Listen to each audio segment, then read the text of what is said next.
As Woobin stepped outside the house, Sonjin caught up with him. He stopped him and apologized if he had come across as rude, explaining that he was only trying to protect his family. He acknowledged Woobin's natural instinct to save everyone, but urged him to let this situation go. He reminded him that Kim was the very person responsible for putting him in a hospital bed where he nearly died.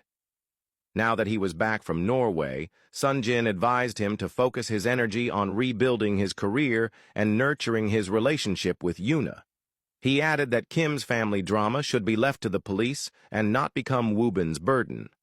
Though still hesitant, Woobin eventually nodded in agreement and apologized if he had caused any trouble. Sonjin reassured him that there was no trouble at all and suggested they grab a drink together sometime when schedules allowed. Woobin agreed, then wished him a good evening before walking away into the night, the weight of the past gradually slipping from his shoulders.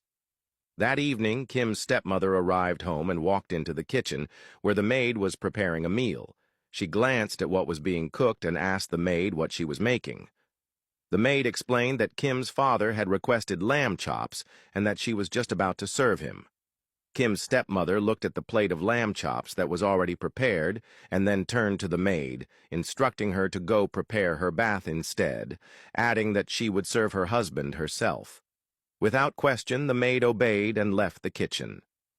The moment the maid was out of sight, Kim's stepmother swiftly retrieved a small bottle of liquid from her handbag. Without hesitation, she poured its contents over the lamb chops, ensuring it blended in seamlessly. She then picked up the plate, carefully composed herself, and made her way to the study room. Inside the study, Kim's father sat in silence, surrounded by scattered photographs, baby pictures of Kim.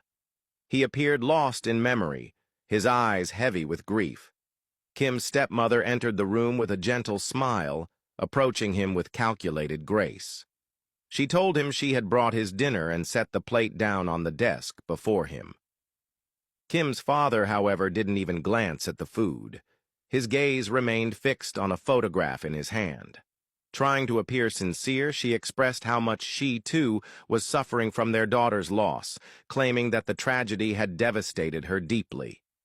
For a moment there was silence. Then, slowly, Kim's father raised his eyes and looked directly at her. Calmly but firmly, he asked whether she was the one who had erased the CCTV footage in the house. The question caught her off guard, and she froze momentarily but quickly regained her composure. She responded without hesitation, claiming that the cameras had not been working and that she had contacted the security company to inspect them. Kim's father simply nodded, offering no further reaction. Curious about his sudden inquiry, she asked why he was bringing up the CCTV footage. But he remained silent, his face unreadable. Trying to divert the moment, she gently reminded him to eat the lamb chops while they were still warm and quietly left the room. Outside the study, she paused by the door, peeking through the small gap to observe him. Holding her breath, she watched anxiously as he reached for the plate. When he finally picked up one of the lamb chops and brought it to his mouth, a small, satisfied smirk curled at the corners of her lips. Without another word, she turned and walked away, her heart steady with the belief that everything was now unfolding according to her plan.